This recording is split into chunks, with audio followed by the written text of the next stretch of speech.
একটা হইল গিয়া বাঙ্গির পোলা, একটা হইল গিয়া ভেন্ডির পোলা। ঠিক মতন মাল সাবানা কই রাহে, কোনো ঠিক ঠিকানা নাই, খালি কয় বেতন বাড়া। কাজ আর কাজ জমা রয়েছে, এক একটার কোনো খোঁজ খবর নাই। আর ভাবিরা তো ফোন দিতেই আছে, এত কাজ কখন করুন? মান্না ভাই, আবার কি হইলো ভাই পজ ক্যাপে একটা সার্ভিস হয়েছিল। ওরা তো পজই হয়ে গেছে গা, অগরে কেউ পজ করে পড়ে থাকতে, অগর সার্ভিস 3 দিন পরে যাবো। 3 দিন আগে থেকে ফোন দিতে আছে। যেহেতু ওরা 3 দিন ধরে ফোন দিতেছে, অগর সার্ভিস তো দিতে হবো, কিছু করার নাই। তাহলে আমি মিম ভাবির সার্ভিসটা দিয়ে আহি, আর বাঙ্গির পোলায় আইলে পরে একটু তুহিন ভাইয়ের সার্ভিসটা দিয়ে দিতে। আমি যাই পজের একটা প্লে করে দিয়ে দিই। বাইরে ভাবির সার্ভিস ছাড়া কোন সার্ভিসই পাওয়া যাবো না, বাইরের মাথা পুরো হল।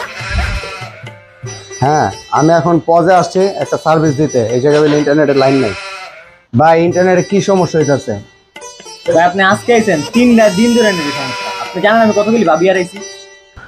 আপনি ভাবি হারাইছেন মানে? আপনি কাস্টমার হইতে পারেন, আপনি হচ্ছে কফি শপ, আপনি ভাবি হারাইবেন কেন?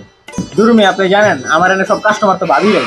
আচ্ছা, আজকের মতো নেটটা ঠিক করে দিয়ে যেতেছি, আর কোনো সমস্যা হবে না। আর যদি সমস্যা হয় আমার একটা নগদে ফোন দিবেন, কারণ আমি ভাবিগো সার্ভিস একবারে নগদ দিতে ভালোবাসি। ভিডিওটা কেউ কিন্তু সিরিয়াসলি নেবেন না। আমি আসছিলাম পসে খাওয়ার জন্য, কারণ পসের খাবার আমার কাছে খুবই ভালো লাগে। আপনারাও আসবেন পসে, কারণ পসে কিন্তু ভাবিরা আসে।